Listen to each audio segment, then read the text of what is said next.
नमस्कार। इस वीडियो में बात करने वाले हैं पैराग्राफ फॉर्मेटिंग को लेकर के। इससे ठीक पिछले वाले सेक्शन में हमने कैरेक्टर फॉर्मेटिंग के बारे में पढ़ा, उससे पहले एडिटिंग और उससे पहले हमने एमएस वर्ड के इंट्रोडक्शन पार्ट को ध्यान से देखा। अगर आप ये एमएस वर्ड का ट्यूटोरियल देख रहे हैं तो कंप्लीट सीरीज देखने के लिए प्लीज आप इस प्लेलिस्ट को कंप्लीट देखें, शुरू से देखें। तो पार्ट 1 पार्ट आपको सारे स्टेप बाय स्टेप धीरे धीरे ये कोर्सेज कंप्लीट होता नजर आएगा। इस वीडियो में हम पैराग्राफ फॉर्मेटिंग को लेकर के बात कर रहे हैं। पहले हमने बात की कैरेक्टर में, जिसमें हम सिंगल टेक्स्ट के ऊपर एक वर्ड के ऊपर जब काम करते थे। और अब हम बात करेंगे पैराग्राफ को लेकर के कि हम एक पैराग्राफ के साथ में क्या क्या सेटिंग्स अप्लाई कर सकते हैं। जैसा कि आप सामने देख रहे हैं, यहाँ पर एक पैराग्राफ यहाँ लिखा हुआ है, a computer science room is important. हम एक काम करते हैं, ये पूरा पैराग्राफ हमने सेलेक्ट किया, हम इसको एक ही फॉन्ट साइज दे देते हैं। फॉर एग्जाम्पल मैंने इसका 12 साइज किया, कैलिबरी बॉडी मैंने इसका फॉन्ट किया। ये है मेरी कैरेक्टर फॉर्मेटिंग जो भी हमने अप्लाई की। उसके बाद आप ध्यान से इस पैराग्राफ को देखिए, अब इन पैराग्राफ के साथ में क्या करने वाले हैं। तो पैराग्राफ में पहला कॉन्सेप्ट हम लेकर के आएंगे जिसको हमें समझना है, वो है अलाइनमेंट। आपको माइक्रोसॉफ्ट वर्ड 4 तरीके की अलाइनमेंट आपको प्रोवाइड कराता है। जैसा आप देख रहे हैं कि आपका जितना भी कंटेंट ये लिखा हुआ है सब लेफ्ट साइड से अलाइंड है, तो बाय डिफॉल्ट ये लेफ्ट अलाइंड होता है। पैराग्राफ ग्रुप के अंदर आप यहाँ देख भी रहे हैं, ये लेफ्ट अलाइंड है जिसके लिए शॉर्टकट की कंट्रोल L है। आपका सेंटर अलाइनमेंट है जिसकी शॉर्टकट की कंट्रोल E है। फिर आपका राइट अलाइनमेंट है जिसकी शॉर्टकट की कंट्रोल R है। और फिर आपका जस्टिफाई अलाइनमेंट है जिसकी शॉर्टकट की कंट्रोल J है। तो लेफ्ट अलाइन क्या करता है, राइट अलाइन क्या करता है, सेंटर क्या करता है और जस्टिफाई क्या करता है। तो हम एक पैराग्राफ के साथ में देखते हैं। हमने पहले पैराग्राफ का सिलेक्शन कर लिया, बाय डिफॉल्ट लेफ्ट है, हम सेंटर पर क्लिक करते हैं। तो अभी आप देख रहे हैं कि राइट साइड से ये हिस्सा कई बार कहीं कम है कहीं ज्यादा है।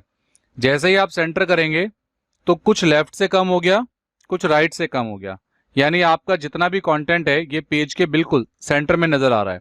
तो ये सेंटर अलाइनमेंट का काम होता है जो आपके कंटेंट को सेंटर में लेकर आती है।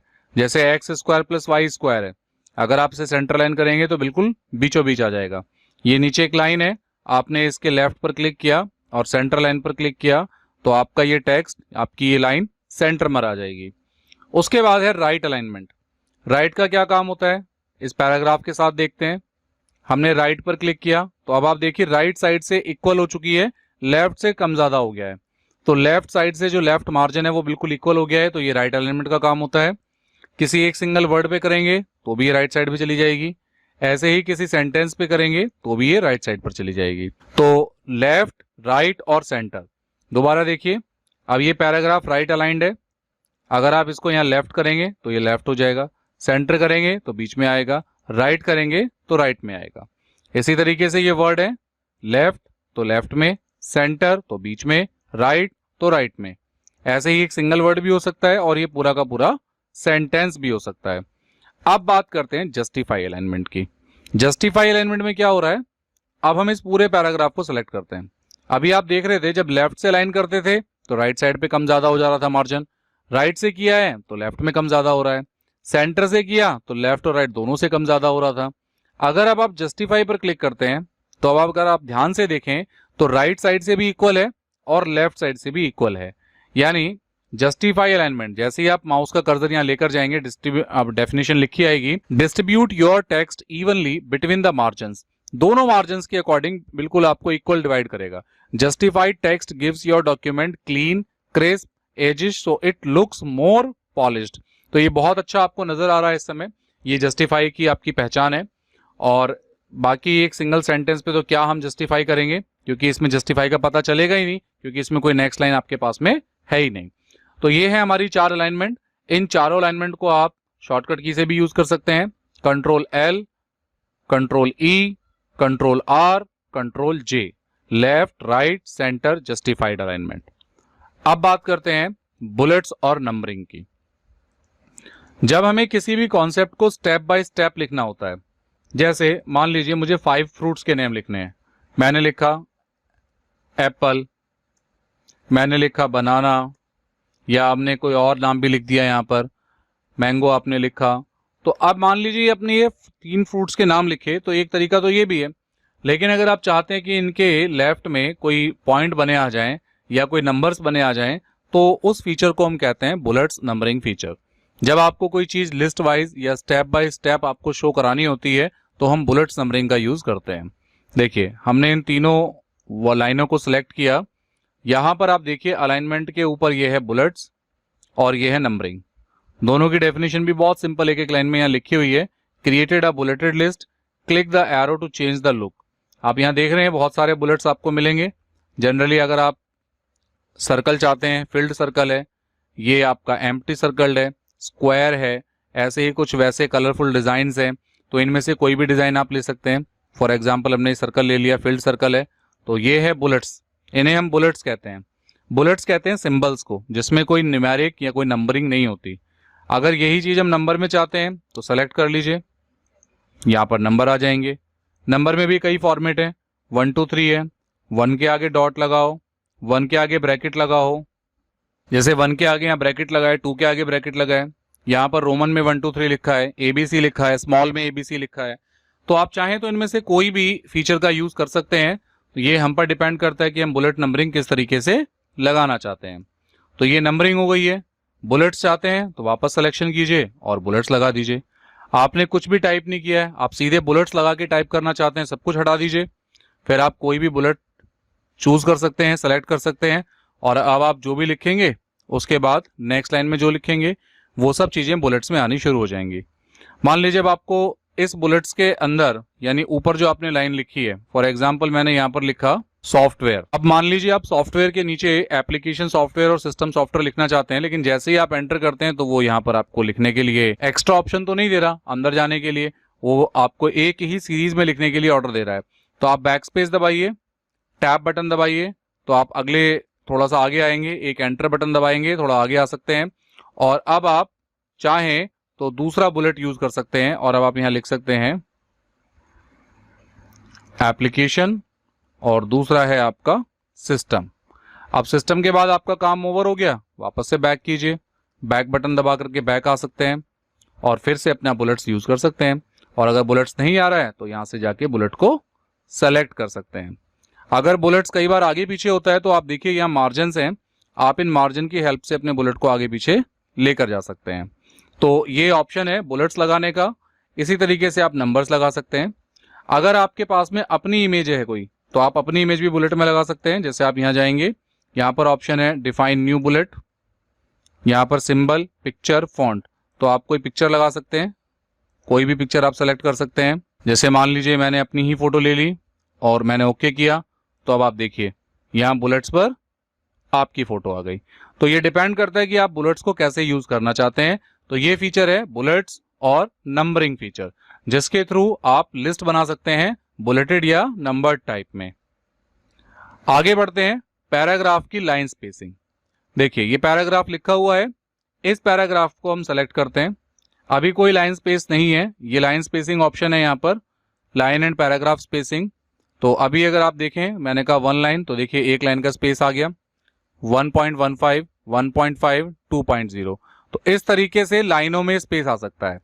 लेकिन अगर मानिए कि आपके पास में ऐसे 2 पैराग्राफ हैं, हमने इसको कॉपी किया और यहाँ पेस्ट किया। अब यहाँ पर भी आप देख रहे हैं ये 3 पैराग्राफ हमारे पास में लिखे हुए हैं। आपने इन तीनों को सिलेक्ट किया, आप इस ऑप्शन पर गए, तो ये तो ऑप्शन है आपकी लाइन स्पेस का, ये लाइनों का स्पेस आपका सेट करेगा। लेकिन add space before paragraph, remove space before paragraph, after paragraph, हर पैराग्राफ के बाद में से आपको स्पेस रिमूव करना है तो यहाँ से कर सकते हैं। या फिर आप लाइन स्पेसिंग ऑप्शन पर क्लिक करेंगे तो पूरा पैराग्राफ डायलॉग बॉक्स आएगा। अब मान लीजिए आपको पैराग्राफ के बीच में स्पेस क्रिएट करना है, तो यहाँ पर इंडेंट एंड स्पेसिंग ऑप्शन है, ये line and page break option है, तो यहाँ से आप स्पेस दे सकते हैं। जैसे लाइन स्पेस की बात हो रही है कि भाई आपको डबल लाइन का स्पेस देना है और आपको जो स्पेस है वो ख़त्म करना है, तो आप ये वापस से लाइन स्पेस पर जाइए और ऐड स्पेस बिफोर पैराग्राफ को सेट कर दीजिए। तो ये तरीका है, आप पैराग्राफ और लाइन के बीच में स्पेस सेट कर सकते हैं। ये लाइन स्पेस के लिए सेटिंग है, आप लाइन का स्पेस यहाँ से सेट कर सकते हैं। मान लीजिए हर पैराग्राफ के खत्म होने के बाद आप चाहते हैं 15 पॉइंट का स्पेस बन जाए, ओके करेंगे तो अब आप देखिए इस पैराग्राफ से इस पैराग्राफ के बीच की जो दूरी है वो 15 पॉइंट्स की गैप की बनेगी। तो ये तरीका है, आप लाइन और पैराग्राफ दोनों के बीच में स्पेस सेट कर सकते हैं। आगे बढ़ते हैं। आपने किसी भी पैराग्राफ को सेलेक्ट किया तो बिल्कुल यहाँ पर लाइन और पैराग्राफ स्पेसिंग के बराबर में ऑप्शन है फिल कलर, शेडिंग ऑप्शन है। तो आप किसी भी पैराग्राफ को कलर कर सकते हैं। मान लीजिए ये मैंने ब्राउन कलर में किया। ऐसे ही आपने कोई नेक्स्ट पैराग्राफ सेलेक्ट किया, आपने इसको कोई और कलर दे दिया।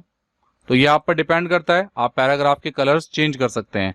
आपने ये पैराग्राफ सेलेक्ट किया, आपने इसको ब्लूइश कलर दे दिया, तो आप पैराग्राफ के कलर को चेंज कर सकते हैं। इसी तरीके से पैराग्राफ का बॉर्डर भी आप लगा सकते हैं।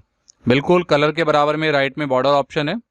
तो यहाँ पर अगर आप करते हैं टॉप बॉर्डर, तो देखिए इस पैराग्राफ के ऊपर की तरफ एक लाइन आ जाएगी। मैं इसका कलर थोड़ा हल्का कर देता हूँ तो आपको प्रॉपर नजर आएगा। जैसे येलो किया तो अब आप देख रहे हैं इस पैराग्राफ के ऊपर वाले हिस्से पर एक लाइन आ गई है। अगर आप यहाँ क्लिक करेंगे आउटसाइड बॉर्डर, तो चारों तरफ बॉर्डर आ जाएगा। आप लेफ्ट में चाहते हैं, टॉप में चाहते हैं, तो जिस तरीके का बॉर्डर आप चाहते हैं वो बॉर्डर यहाँ पर आ जाएगा। तो ये है पैराग्राफ का बॉर्डर ऑप्शन। नो बॉर्डर करेंगे तो बॉर्डर गायब हो जाएगा। कलर को व्हाइट कर देंगे तो आपका जो फॉन्ट है, आपका जो पैराग्राफ है वो नॉर्मल का कलर में आ जाएगा। ऐसे ही एक ऑप्शन है इंक्रीज इंडेंट और डिक्रीज इंडेंट। आपने मान लीजिए ये पैराग्राफ सेलेक्ट किया हुआ है और अभी आप देख रहे हैं ये पैराग्राफ यहाँ से लेफ्ट मार्जिन पर इतने गैप पर है। अब आपने यहाँ पर ये इंक्रीज इंडेंट ऑप्शन है, तो देखिए ये पैराग्राफ आपका आगे की तरफ बढ़ गया है। बाकी सारे जितना कंटेंट लिखा है वो यहाँ से लिखे आ रहे हैं, लेकिन ये वाला जो पैराग्राफ है ये यहाँ से लिखना शुरू हो गया क्योंकि आपने इंडेंट बढ़ा दिया। इंडेंट कहते हैं आपके लेफ्ट मार्जिन से आपका टेक्स्ट कितनी दूर है, तो ये आपका इतना इंडेंट आपने सेट किया। इसको इंक्रीज भी कर सकते हैं यहाँ से और डिक्रीज भी कर सकते हैं। Move your paragraph closer to the margin, margin से कितना दूर रखना है, मार्जिन से कितना पास रखना है, ये होता है पैराग्राफ का इंडेंट। आप इसको डिक्रीज करेंगे तो ये कम भी हो जाएगा। कम और ज्यादा ये दोनों आप काम कर सकते हैं पैराग्राफ की इंडेंटिंग के साथ में।